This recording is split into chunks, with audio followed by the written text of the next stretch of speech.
गरीब बेटी को मिला लाखों की सोने की शॉपिंग कराने वाला अमीर ससुराल। घर के बाहर मौसम खुला हुआ है। शोभना और मोहन हॉल में बैठकर चाय पी रहे हैं और जानवी पास ही पोछा लगा रही है। तभी पड़ोसन शांति शादी का कार्ड हाथ में लिए वहां आकर, अरे शोभना बहन, मेरी बेटी की शादी तय हो गई और बहुत ही अमीर और अच्छे परिवार में रिश्ता पक्का हुआ है। शांति कार्ड शोभना के हाथ में थमाती है। शोभना कार्ड देखकर थोड़ा अचरज में पड़ जाती है।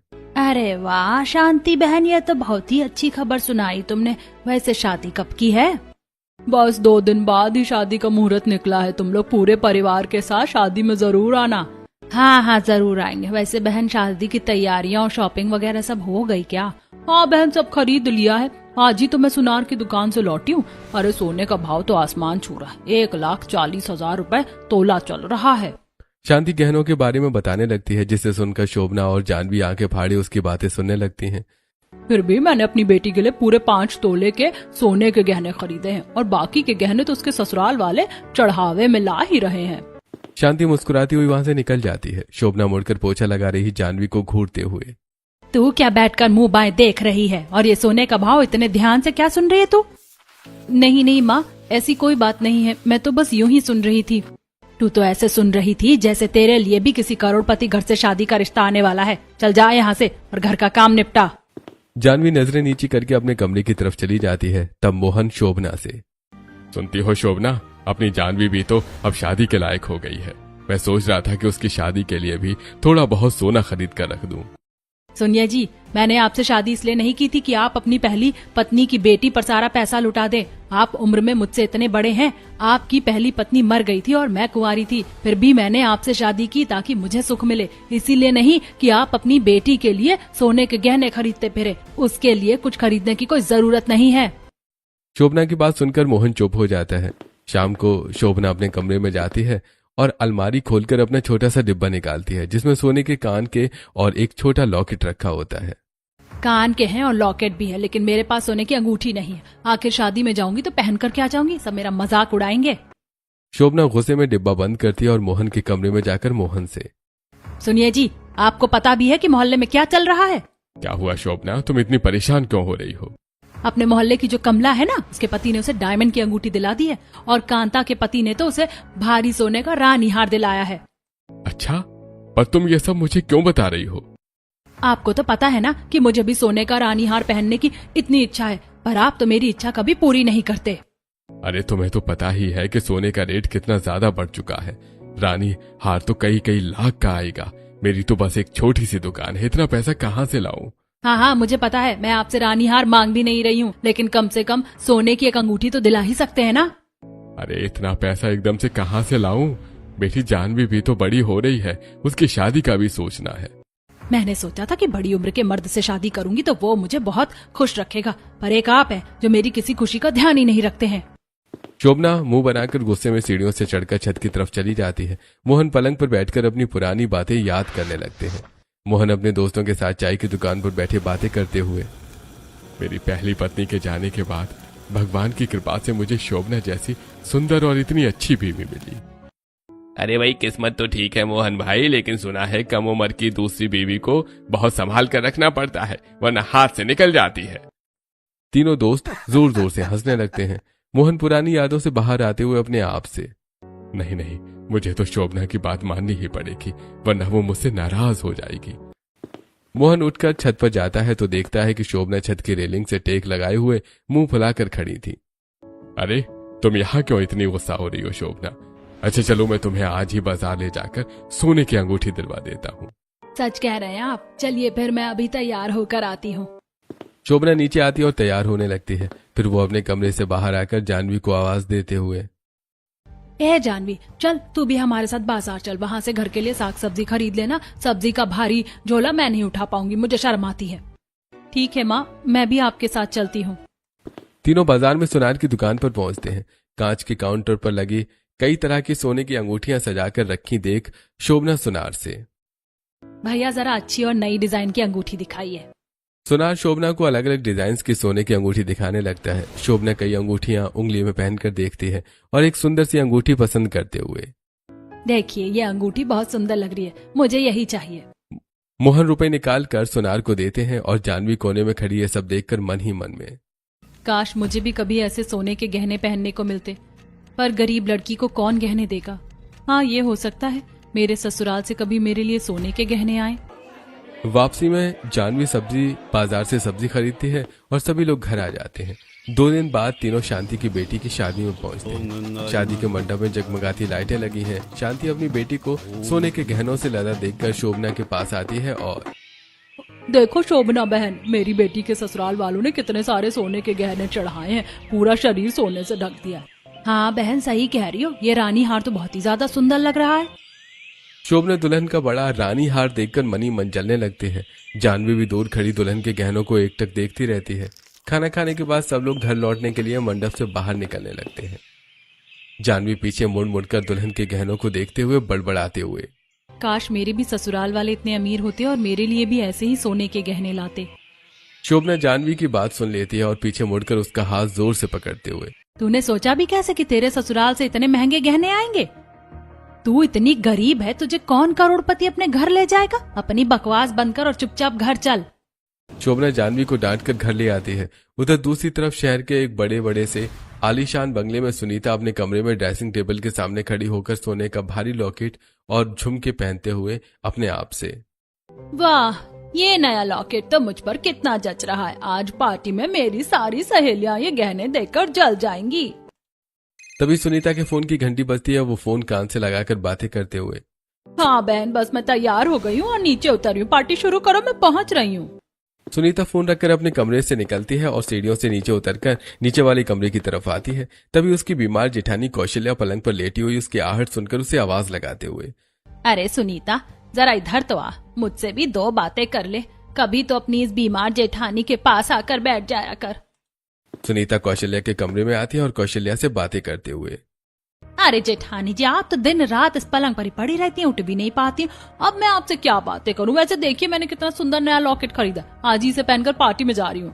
ठीक है जा, पर एक बात कहूँ, अपने बड़े भतीजे अजय के लिए कोई बहू ले आओ, कम से कम घर का काम और मुझे तो संभाल लेगी।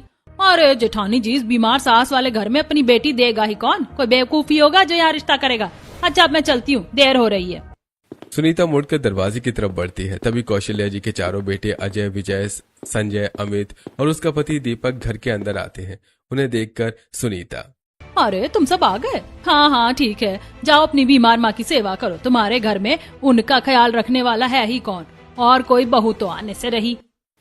सुनीता इतराती हुई बाहर निकल जाती है। 5 पुरुष कौशल्या के पलंग के पास आकर खड़े होते हुए, माँ, ये चाची कितना ज्यादा दिखावा करती है ना। हम भी तो इन्हीं की तरह अमीर हैं। पिताजी की भी तो चाचा जी की तरह ही अपनी बड़ी फैक्ट्री है, लेकिन हम तो कभी ऐसा प्रदर्शन नहीं करते। हाँ भैया, चाची को तो शो ऑफ करने का कुछ ज्यादा ही बीमारी है। जब देखो तब गहने चमकाती रहती हैं। काश हमारे घर में भी एक सुंदर और समझदार भाभी आ जाती तो वो घर का सारा काम संभाल लेती। फिर ये चाची रोज रोज माँ को आकर बातें नहीं सुना पाती। हमने कितनी जगह भैया की शादी की बात चलाने की कोशिश की, लेकिन कहीं बात जमती ही नहीं है। तभी काम वाली शीला काम खत्म करके कौशल्या के कमरे में आकर, अरे आप लोगों ने पूरे घर को कचरा घर बना रखा है, जगह जगह चिप्स और कुरकुरे के पैकेट फेंक रखे हैं, किचन गंदा पड़ा है, मुझसे इतना काम नहीं होता, मुझे तो बुखार चढ़ रहा है, अब मैं 4-5 दिन काम पर नहीं आऊंगी। शीला बड़बड़ाती हुई चली जाती है। दीपक जी अपने बेटों को देखते हुए, कोई बात नहीं बच्चों, मैंने आज ही शहर के पंडित से बात की है।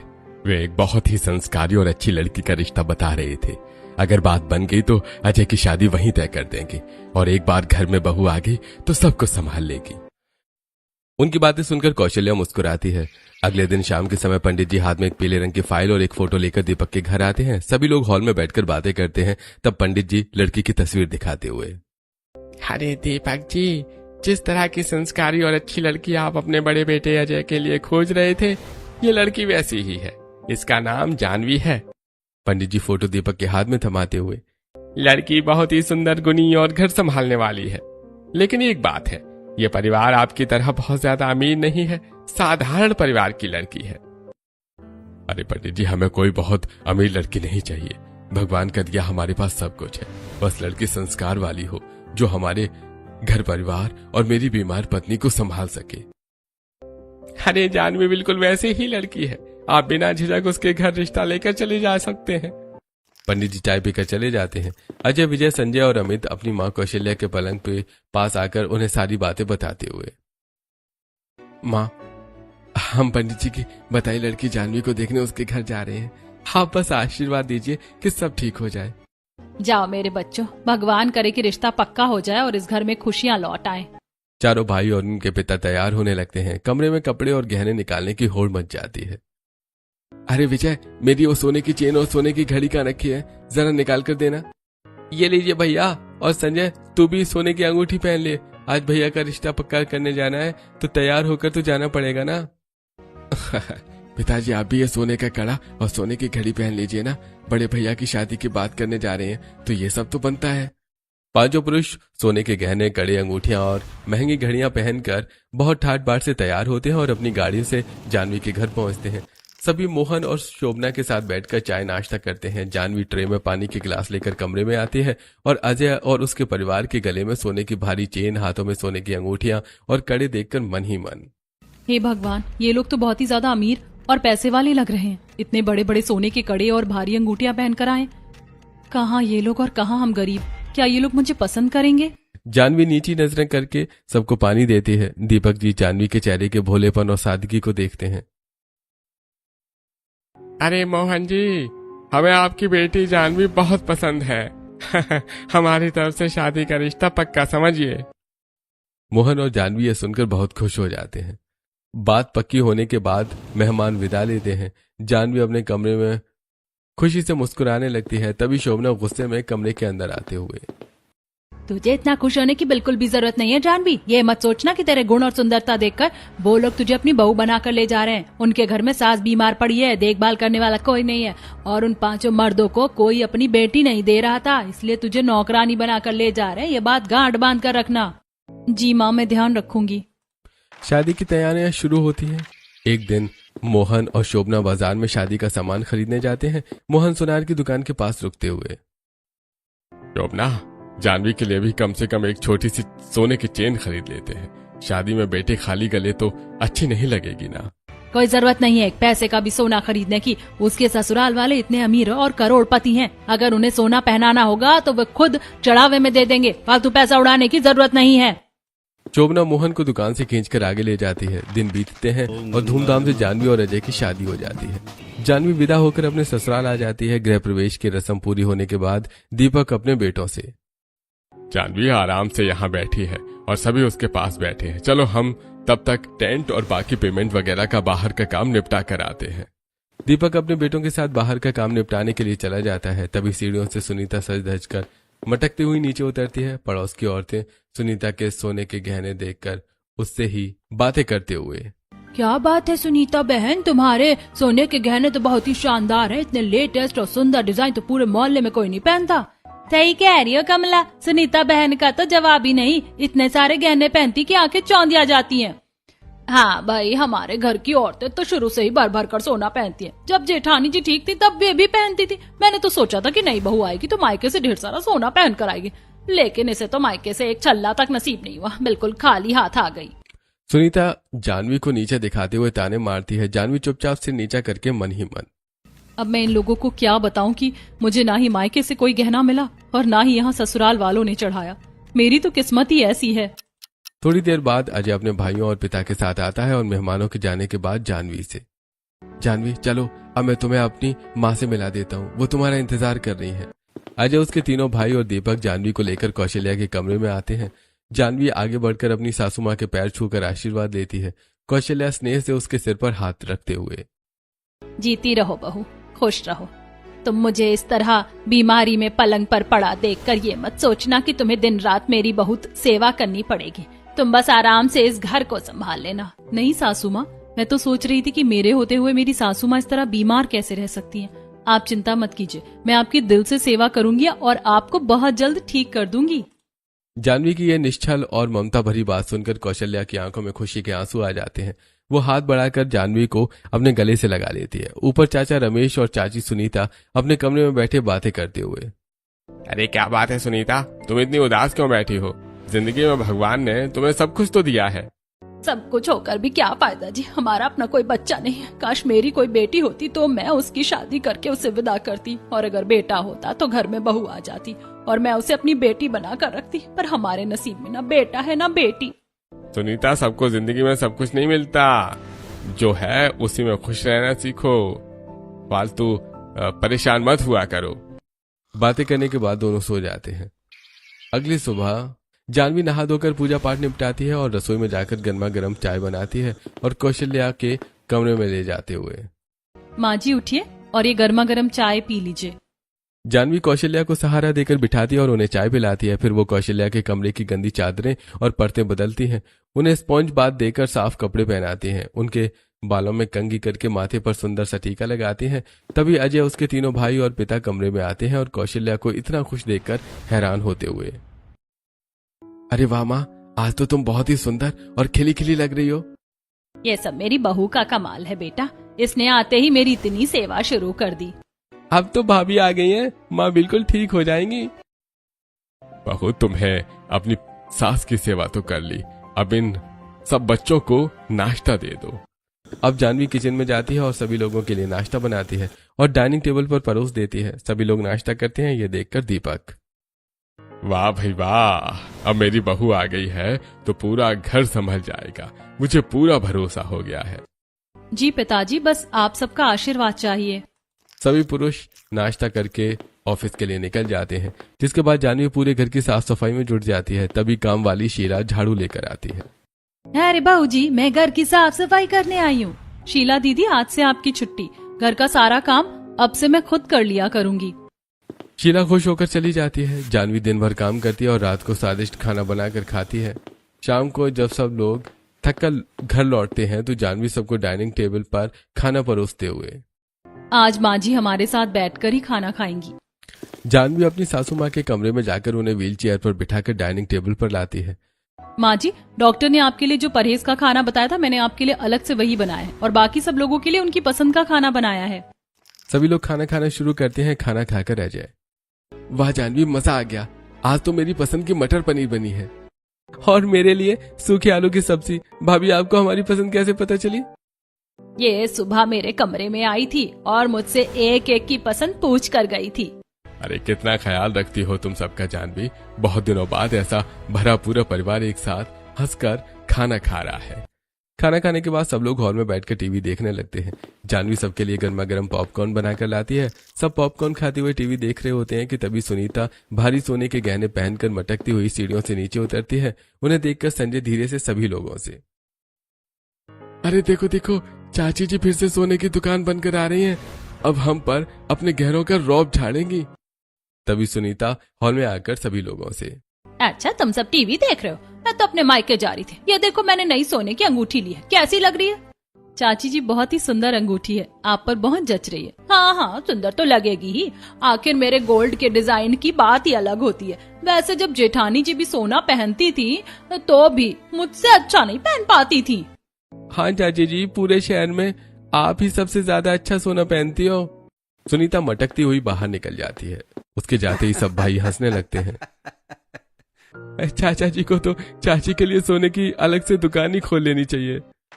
ऐसे कुछ दिन बीत जाते हैं। एक दिन जानवी अपने कमरे में आराम कर रही होती है, तभी सुनीता अचानक उसके कमरे में आकर, जानवी, मुझे अपने लिए सोने का नया मांग टीका खरीदना है, अकेले जाने में अच्छा नहीं लग रहा, तू मेरे साथ जरा चलना। जानवी तैयार होकर सुनीता के साथ सुनार की दुकान पर जाने के लिए तैयार हो जाती है। तभी वो सुनीता की कलाई पर चोट देखकर, चाची जी, आपके हाथ में तो चोट लगी है, आप रहने दीजिए, कार मैं चला लेती हूँ। तुझे कार चलानी आती है क्या? हाँ चाची जी, मेरी एक सहेली के पास कार थी तो मैंने उससे सीख ली थी, आप आराम से बैठ जाइए। जानवी कार चलाकर सुनीता को बड़े सुनार की दुकान पर ले जाती है। दुकान में पहुंचकर सुनीता सोने के गहने देखने लगती है। मांग टीका को देखकर जानवी, चाची जी, ये वाला मांग टीका लीजिए, ज्यादा सुंदर लग रहा है। तुझे क्या समझ आता है सोने के गहने के बारे में? तूने कभी अपनी जिंदगी में सोने के गहने देखे भी हैं जो मुझे सलाह दे रही है? दुकान के लोग चाची की कड़वी बातें सुनकर जानवी की तरफ देखने लगते हैं। जानवी बहुत लज्जित हो जाती है।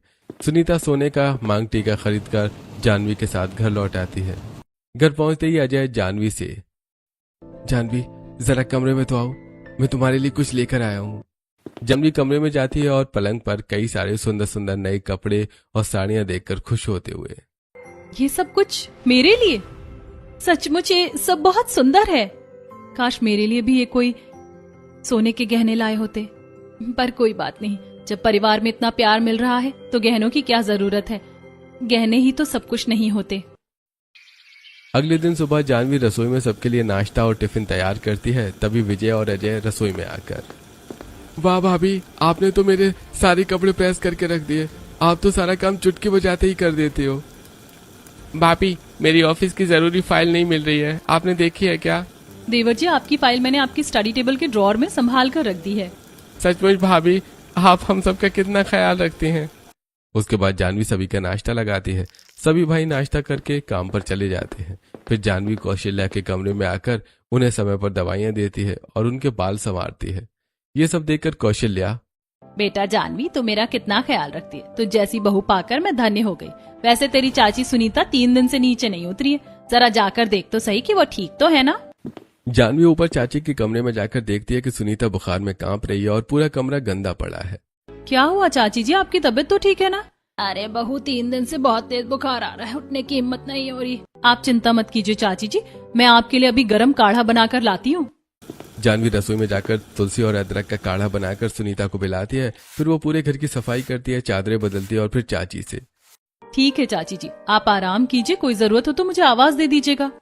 जानवी चली जाती है। तब सुनीता मन ही मन, जानवी जब भी मुझे मिलती है तो मेरा बहुत ख्याल रखती है। वो सचमुच बहुत अच्छी है। इधर शाम को जब सब भाई घर लौटते हैं तो विजय आइसक्रीम का डिब्बा जानवी के हाथ में देते हुए, भाभी देखिए, मैं आपके लिए ठंडी ठंडी आइसक्रीम लाया हूँ। और भाभी, मैंने देखा कि आप कभी मेकअप नहीं करती, इसलिए मैं आपके लिए ब्रांडेड मेकअप किट लाया हूँ। और भाभी, मैं आपके कमरे के लिए ये सुंदर सा कांच का झूमर लाया हूँ। जानवी सब देवरों का प्यार देखकर भावुक होते हुए मन ही मन, वैसे ये सारे तोहफे तो बहुत सुंदर है। काश कोई मेरे लिए सोने का गहना भी लाता। पर कोई बात नहीं, ये लोग मुझसे इतना प्यार करते हैं, यही मेरे लिए सबसे बड़ा गहना है। ऐसे कुछ दिन बीत जाते हैं। एक शाम सभी लोग कौशल्या के कमरे में होते हैं। तभी दीपक कमरे में आता है और कहता है, बच्चों, आज शाम को हमारे पास खास दोस्त के यहाँ बहुत बड़ी पार्टी है, हम सबको वहाँ जाना है। पिताजी, मैं माँ जी को इस हालत में अकेले छोड़कर कैसे जा सकती हूँ? नहीं बहू, तो जरूर जा, रोज घर में ही तो रहती है, आज सबके साथ पार्टी में घूमा। शाम को दीपक, अजय, विजय, संजय, अमित और जानवी सुंदर कपड़े पहनकर पार्टी में पहुंचते हैं। हॉल में रंग बिरंगी रोशनी और संगीत का माहौल है। तभी वहां जानवी की सहेली शिल्पा मिलती है। तब दीपक उन दोनों से, जानवी बेटा, तुम अपनी सहेली से बात करो, तब तक हम सभी दोस्तों से मिल लेते हैं। ऐसा कहकर दीपक अपने बेटों के साथ दोस्तों से मिलने के लिए चला जाता है। तब शिप्रा जानवी को ऊपर से नीचे तक देखती हुई, ये क्या जानवी, सुना है तेरे ससुराल वाले बहुत अमीर है, इतनी बड़ी फैक्ट्री के मालिक की बहू है और एक भी सोने का गहना नहीं पहनाया। बिना सोने के गहनों के बहू कैसी लग रही है? जानवी तुरंत मुस्कुराकर बात संभालते हुए, अरे नहीं शिप्रा, ऐसी कोई बात नहीं है। दरअसल मुझे सोना पहनना बिल्कुल पसंद नहीं है, इसीलिए मैंने खुद ही गहने नहीं पहने। अच्छा, फिर तो ठीक है। उन लोगों के लिए जूस ला रहा अमित उनकी ये सारी बातें सुन लेता है और अपने पिता और भाइयों के पास आकर सारी बातें बताते हुए, भैया, हमने तो आज तक इस बात पर ध्यान ही नहीं दिया कि भाभी के पास एक भी सोने का गहना नहीं है। हाँ यार, भाभी ने अपनी तरफ से बात संभाल ली, वरना हमारी कितनी बेइज्जती होती। हमें भाभी को ढेर सारा सोना दिलाना चाहिए। पर अब एकदम से देंगे तो भाभी क्या सोचेंगे कि इतने दिनों बाद दे रहे हैं। अरे बच्चों, शांत रहो, ये बात हम सब घर चलकर तय करेंगे कि बहू को सोने के गहने कैसे देने हैं। उसके बाद सभी लोग जानवी के पास आते हैं और सभी मिलकर साथ में खाना खाते हैं। फिर घर लौट आते हैं। पार्टी से लौटने के बाद हर कोई इस बात को लेकर शर्मिंदगी में रहता है कि जानवी सबका इतना ख्याल रखती है पर किसी ने उसे गहने नहीं दिलाए। अगले दिन विजय जानवी के पास आकर, भाभी, मुझे आपसे एक बहुत जरूरी बात करनी है। मेरी एक गर्लफ्रेंड है और मैं उससे शादी के लिए प्रपोज करने वाला हूँ, पर उससे पहले मैं आपके लिए बहुत सारे सोने के गहने खरीदना चाहता हूँ। क्या आप मेरे साथ शॉपिंग पर चलेंगी? अरे वाह विजय, ये तो बहुत खुशी की बात है। हाँ, क्यों नहीं, चलो हम सब मिलकर उसके लिए गहनों की शॉपिंग करते हैं। जानवी, अजय, विजय, संजय और अमित शहर के सबसे बड़ी सुनार की दुकान पर पहुंचते हैं। जानवी देखती है कि कांच के शोकेस में लाखों के सोने के गहने चमचमा रहे हैं। भाभी देखिए ना, उसे क्या पसंद आएगा। ये कान के झुमके कैसे हैं? नहीं विजय, ये कान के तो बहुत छोटे हैं, थोड़े बड़े और भारी झुमके लो। दुल्हन पर बड़े झुमके ही अच्छे लगते हैं। जानवी एक एक करके बहुत सारे गहने पसंद करने लगती है। ये कंगन मत लो, इसकी डिजाइन कम अच्छी है। ये वाले बड़े सोने के कंगन लो और हार भी बड़ा लो। औरतें भारी सोने का हार देखकर ही खुश होती हैं। जानवी जरा ये वाला हार अपने गले में लगाकर दिखाओ ना, कैसा लग रहा है। जानवी अपने गले में भारी सोने का रानी हार लगाकर दिखाते हुए, हाँ, ये रानी हार बहुत ही सुंदर है। ऐसे 2 रानी हार ले लो और कमर बंद भी सोने का घुंघरू वाला ही लेना। जब वो चलेगी तो बहुत अच्छा लगेगा। और ये सोने की भारी माथा पट्टी भी पैक करा लो। पूरा परिवार दुकान से लाखों के सोने के गहनों की भारी शॉपिंग करता है। ये सब देखकर जानवी मन ही मन, चलो, मेरी किस्मत में सोना नहीं था तो क्या हुआ, मेरी देवरानी तो सोने से लद कर रहेगी। मैं तो गरीब घर की लड़की थी, इसीलिए मुझे सोना नहीं मिला। अमीर देवरानी आएगी तो उसे तो देंगे ही। वैसे जितना प्यार मुझे इस घर में मिला वही मेरे लिए बहुत है। शॉपिंग करके सभी लोग घर आ जाते हैं। ऐसे कुछ दिन बीत जाते हैं। एक सुबह जब जानवी उठती है तो पूरे पलंग पर लाल गुलाब के फूल पड़े होते हैं और अजय हाथ में गुलाब का फूल लिए मुस्कुराते हुए, हैप्पी बर्थडे जानवी। अरे, आज मेरा जन्मदिन है, मुझे तो याद ही नहीं था। मुझे याद था, शादी के पेपर्स में तुम्हारी डेट ऑफ बर्थ लिखी थी ना। अजय जानवी को गले लगाता है। फिर जानवी फूल लेकर बाहर आती है तो पूरे घर वाले हॉल में जमा होते हैं। भाभी आज आपका जन्मदिन है, इसलिए आज नाश्ता हमने बनाया है और आज आप कोई काम नहीं करेंगी। हाँ बहू, और आज शाम को लॉन में तुम्हारे जन्मदिन की बहुत बड़ी पार्टी रखी गई है, तुम बस तैयार हो जाना।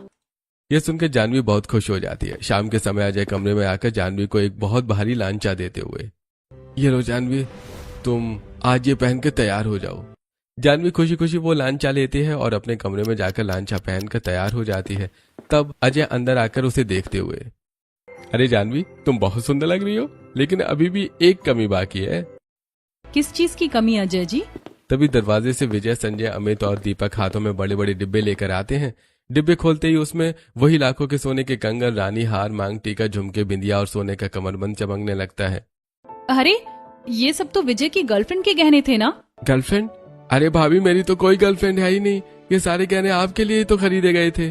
क्या मतलब? हाँ, मैं बताता हूँ बहू। 2 दिन पहले विजय ने हमें कॉल करके एक सेंटर में बुलाया। पिताजी, भाभी सबका इतना ख्याल रखते हैं और उनके पास एक भी सोने का गहना नहीं है। हमें उन्हें गहने दिलाने ही होंगे। पर इतने दिनों बाद अगर हम उसे सीधे गहने देंगे तो अच्छा नहीं लगेगा। कहीं वो ऐसा ना समझे कि हम उसे लालची समझते हैं। मेरे पास एक आइडिया है। मैं भाभी से झूठ बोलूंगा कि मेरी गर्लफ्रेंड के लिए गहने खरीदने हैं, ताकि भाभी खुद अपनी पसंद से अपने लिए सोने के सारे गहने पसंद कर सकें। ये सब सुनकर जानवी की आंखों में खुशी के आंसू छलक पड़ते हैं। क्या ये सब कुछ मेरे लिए है? हाँ बहू, तुम इस घर की लक्ष्मी हो और हम तुम्हें ही गहने देना भूल गए। विजय जानवी को सोने के कंगन पहनाता है। अजय उसे सोने का मंगलसूत्र और हार पहनाता है। अमित माथा पट्टी लगाता है। जानवी सिर से पांव तक लाखों के सोने के गहनों से सज जाती है। थोड़ी देर बाद सभी लॉन में पहुंच जाते हैं। जानवी के मायके से मोहन, शोभना भी आई हुई हैं। सुनीता और मोहल्ले के सब लोग मौजूद हैं। जैसे ही जानवी सोने के गहनों से लदी हुई अजय के साथ लॉन में कदम रखती है, सब लोग हैरान होकर उसे देखते ही रह जाते हैं। बाप रे, जानवी की पसंद तो कितनी लाजवाब है। आज तो ये सचमुच करोड़पति घर की सबसे अमीर बहू लग रही है। इतने सारे सोने के गहने, इतने गहने तो मैंने अपनी जिंदगी में सपने में भी नहीं देखे थे। और इसका ये रानी हार तो कितना सुंदर है। ये जिंदगी भर से मेरा सपना था जो कभी पूरा नहीं हुआ। जानवी स्टेज पर जाकर बड़ा सा केक काटती है। वो केक का पहला टुकड़ा कौशल्या को, दूसरा सुनीता को और तीसरा टुकड़ा शोभना को खिलाते हुए, आज मेरे पास दुनिया की सबसे बड़ी खुशी है। मेरी एक नहीं बल्कि 3 माएँ हैं। एक मेरी चाची माँ, एक मेरी सासू माँ और एक मेरी माँ। तीनों माएं भावुक हो जाती हैं। बहू, तेरे जैसी बेटी पाकर मेरा जीवन धन्य हो गया। मेरी कोई अपनी बेटी नहीं थी जानवी, लेकिन आज मुझे एहसास हुआ कि अगर बेटी होती भी तो तुझसे बेहतर नहीं होती। आज से तू मेरी सगी बेटी है। केक काटने के बाद पार्टी चलती रहती है। तभी जानवी देखती है कि शोभना लॉन के एक कोने में खड़ी है, अकेली। जानवी उसके पास जाकर अपने गले से सोने का रानी हार निकालकर शोभना को पहनाते हुए, माँ, मुझे पता है कि आपको सोने का रानी हार कितना पसंद है, आप इसे पहन लीजिए। जानवी अपने हाथों से वो भारी सोने का रानी हार शोभना के गले में पहना देती है। शोभना रोते हुए वो हार उसे लौटा देती है और कहती है, बेटी जानवी, मैंने तेरे साथ कितना बुरा बर्ताव किया। तुझे हमेशा ताने दिए, फिर भी तुझे मेरी इच्छा याद रही। मुझे माफ कर दे बेटी, लेकिन मैं ये हार नहीं ले सकती। इस पर सिर्फ तुम्हारा हक है। जानवी मुस्कुराकर अपनी माँ के आंसू पोंछती है। पूरा परिवार, ससुराल और मायके के सब लोग एक साथ आकर मुस्कुराते हैं और बातें करने लगते हैं। अब जानवी का सोने के गहने पहनने का सपना भी पूरा हो जाता है और अब सभी लोग हंसी खुशी अपना जीवन जीते हैं।